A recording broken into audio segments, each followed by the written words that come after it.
Hello. Welcome back to chapter 4 of Murder at the Vicarage.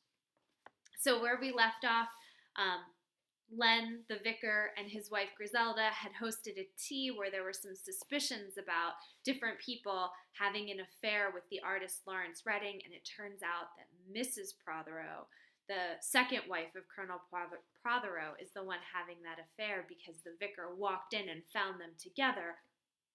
And so now he's found out that this is happening and he's promised not to tell anyone. But it's clear that Anne Prothero is very unhappily married to her husband, and Lettice Prothero, his daughter, is very unhappy with him, and it seems like lots of people in this town don't like him. Let's see what happens in chapter 4. I had entirely forgotten that we had asked Lawrence Redding to dinner that night. When Griselda burst in and scolded me, pointing out that it lacked 2 minutes to dinner time, I was quite taken aback. I hope everything will be all right, Griselda called up the stairs after me. I've thought over what you said at lunch, and I've really thought of some quite good things to eat.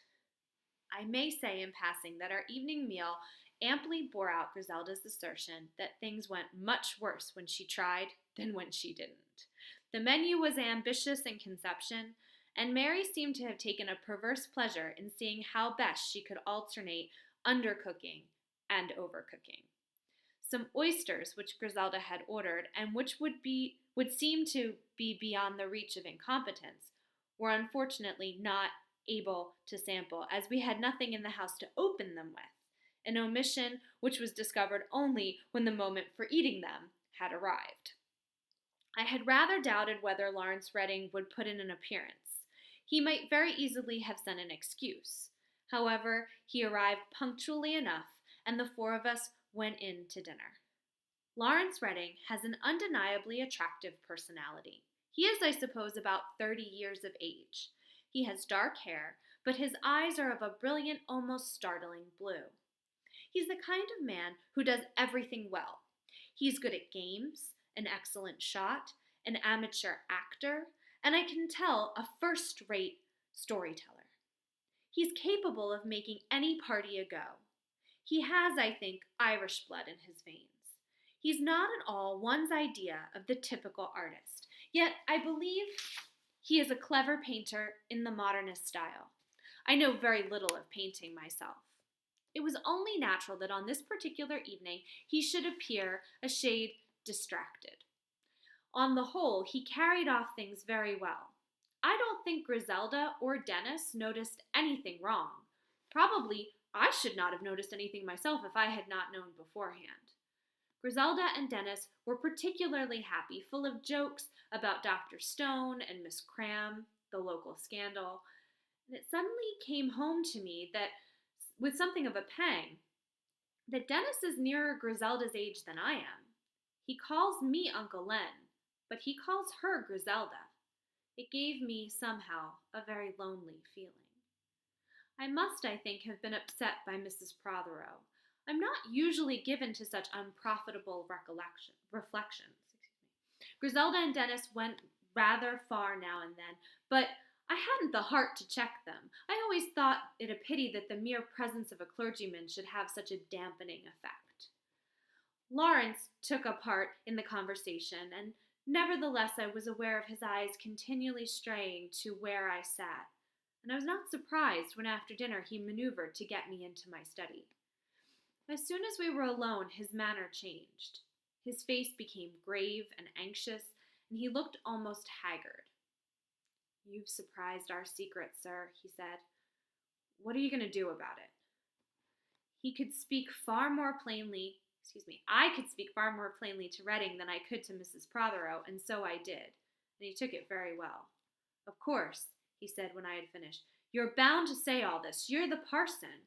I don't mean that in an offensive way. As a matter of fact, I think you're probably right. But this isn't the usual sort of thing between Anne and me."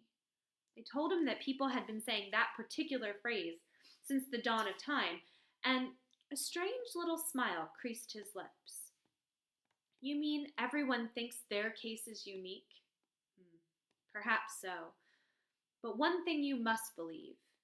He assured me that So far, there's nothing wrong in it. Anne, he said, was one of the most truest and most loyal women that ever lived. What was going to happen, he didn't know. If this were only a book, he said gloomily, the old man would die, and a good riddance to everybody. I reproached him. Oh, I didn't mean I was going to stick him in the back with a knife, though I'd offer my best thanks to anyone else who did so. There's not a soul in the world who's got a good word to say for him. I rather wonder the first Mrs. Prothero didn't do him in. I met her once, years ago, and she looked quite capable of it. One of those calm, dangerous women. He goes blustering along, stirring up trouble everywhere, mean as the devil, and with a particularly nasty temper. You don't know what Anne has to stand from him. If I had a penny in the world, I'd take her away without one more ado. Then I spoke to him very earnestly. I begged him to leave St. Mary Mead. By remaining there, he could only bring greater unhappiness to Anne Prothero than was already her lot. People would talk. The matter would get to Colonel Prothero's ears, and things would be made infinitely worse for her. Lawrence protested. Nobody knows a thing about it except you, Padre.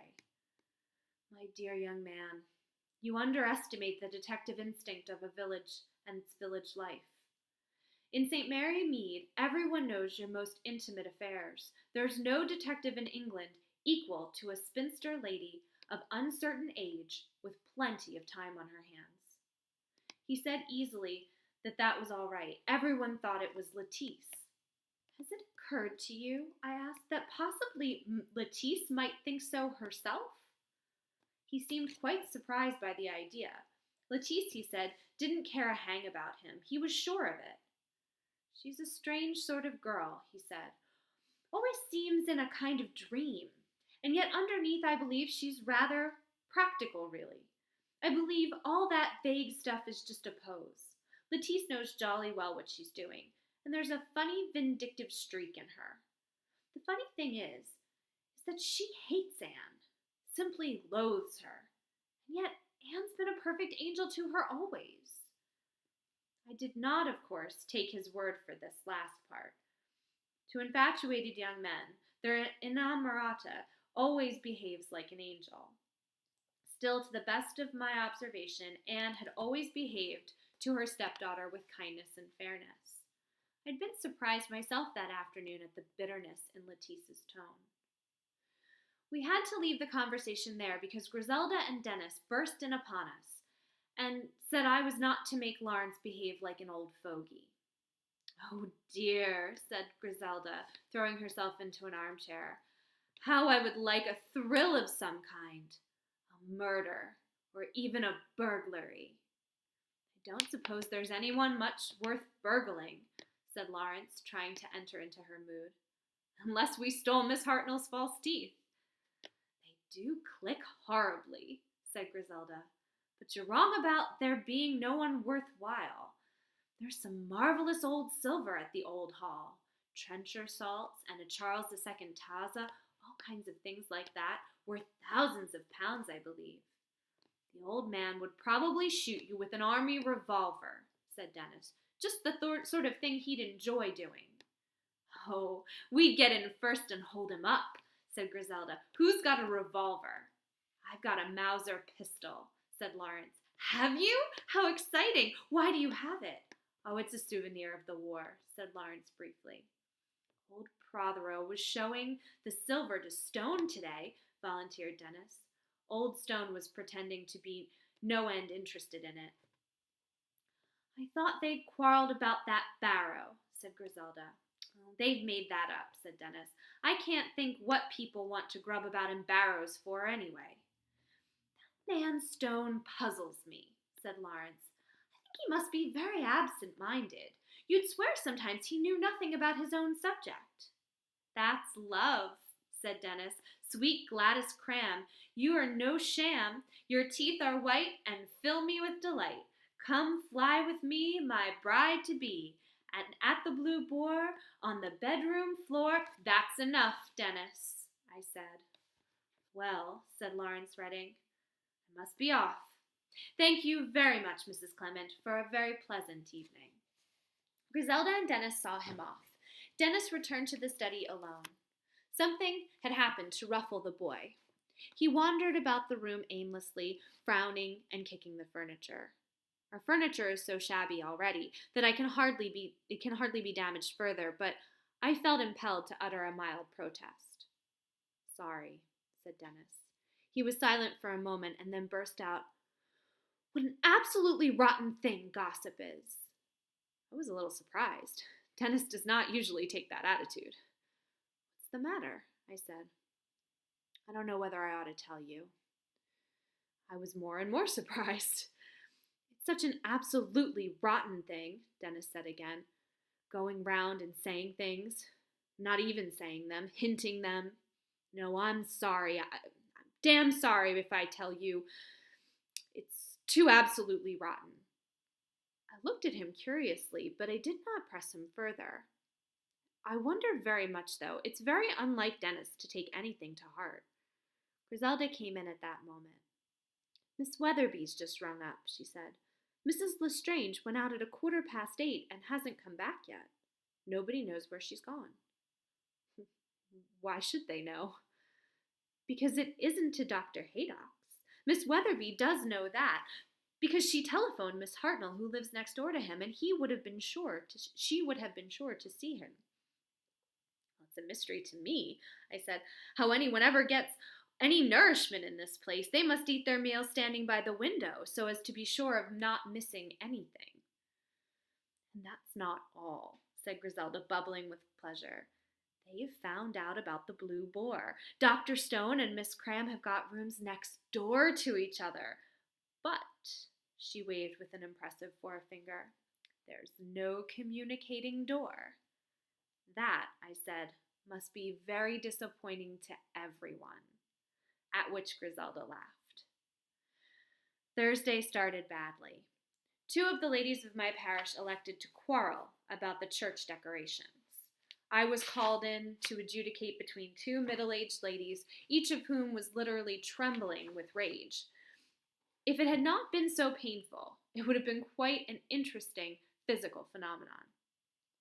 Then I had to reprove 2 of our choir boys for persistently sweet-sucking during the hours of divine service.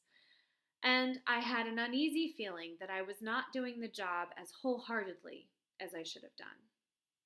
Then our organist, who is distinctly touchy, had taken offense and had to be smoothed down. And 4 of my poorer parishioners declared open rebellion against Miss Hartnell, who came to me bursting with rage about it. I was just going home when I met Colonel Prothero. He was in high good humor, having sentenced 3 poachers in his capacity as the magistrate. Firmness, he shouted in his stentorian voice. He is slightly deaf, and he raises his voice accordingly, as deaf people often do. That's what's needed nowadays, firmness. Make an example. That rogue Archer came out yesterday and is vowing vengeance against me, I hear. Impudent scoundrel. Threatened men live long, as the saying goes. I'll show him what his vengeance is worth next time I catch him taking my pheasants. Lax. We're all too lax nowadays. I believe in showing a man up for what he is. You're always being asked to consider a man's wife and children. Damned nonsense. Fiddlesticks. Why should a man escape the consequences of his acts just because he whines about his wife and children? It's all the same to me, no matter what a man is. Doctor, lawyer, clergyman, poacher, drunken wastrel. If you catch him on the wrong side of the law, let the law punish him. You agree with me, I'm sure. You forget, I said, my calling obliges me to respect one quality above all others. The quality of mercy? Well, I'm a just man. No one can deny that. I did not speak, and he said sharply, Why don't you answer? A penny for your thoughts, man. I hesitated, and then I decided to speak. I was thinking, I said, that when my time comes, I should be sorry if the only plea I had to offer was that of justice, because it might mean that only justice would be meted out to me. Bah! What we need is a little militant Christianity. I've always done my duty, I hope. Well, no more of that. I'll be along this evening, as I said. We'll make it 6:15 instead of 6, if you don't mind. I've got to see a man in the village. Oh, that would suit me quite well. He flourished his walking stick and strode away. Turning, I ran into Hawes. I thought he looked distinctly ill this morning. I had meant to upbraid him mildly for various matters in his province which had been muddled or shelved, but seeing his white, strained face, I felt that the man was ill. I said as much, and he denied it, but not very vehemently. Finally, he confessed that he was not feeling too fit and appeared ready to accept my advice of going home to bed. I had a hurried lunch and went out to do some visits. Griselda had gone to London by the cheap Thursday train. I came in about 3:45 with the intention of sketching the outline of my Sunday sermon. But Mary told me that Mr. Redding was waiting for me in the study. I found him pacing up and down with a worried face. He looked white and haggard. He turned abruptly at my entrance. "Look here, sir, I've been thinking over what you said yesterday. I've had a sleepless night thinking about it. You're right. I've got to cut and run." "My dear boy," I said, "you were right in what you said about Anne. I'll only bring trouble on her by staying here. She's too good for anything else. I see I've got to go. I've made things hard enough for her as it is. Heaven help me." "I think you've made the only decision possible," I said. "I know that it's a hard one, but believe me, it will be for the best in the end." I could see that he thought that that was the kind of thing easily said by someone who didn't know what they were talking about. "You'll look after Anne? If she needs a friend? You can rest assured that I'll do everything in my power." "Thank you, sir." He wrung my hand. "You're a good sort, Padre. I shall see her to say goodbye this evening, and she'll probably pack up and go tomorrow. No good prolonging this agony. Thanks for letting me have the shed to paint in. I'm sorry not to have finished Mrs. Clement's portrait." "Don't worry about that, my dear boy. Goodbye, and God bless you." When he'd gone, I tried to settle down to my sermon, but with very poor success. I kept thinking about Lawrence and Anne Prothero. I had rather an unpalatable cup of tea, cold and black, and at 5:30 the phone rang. I was informed that Mr. Abbott of Lower Farm was dying, and would I please come at once. I rang up Old Hall immediately, for Lower Farm was nearly 2 miles away, and I could not possibly get back by 6:15. I have never succeeded in learning to ride a bicycle. I was told, however, that Colonel Prothero had just started out in the car, so I departed, leaving word with Mary that I had been called away, but would try to be back by 6:30 or soon after. So our story's getting a little more complicated. Lawrence Redding is going to leave town, and Colonel Prothero really does kind of seem very jerky now that we've met him in person. So he's coming to the vicarage, and I wonder what's going to happen. We're going to get started next time on Chapter 5. This is Murder at the Vicarage.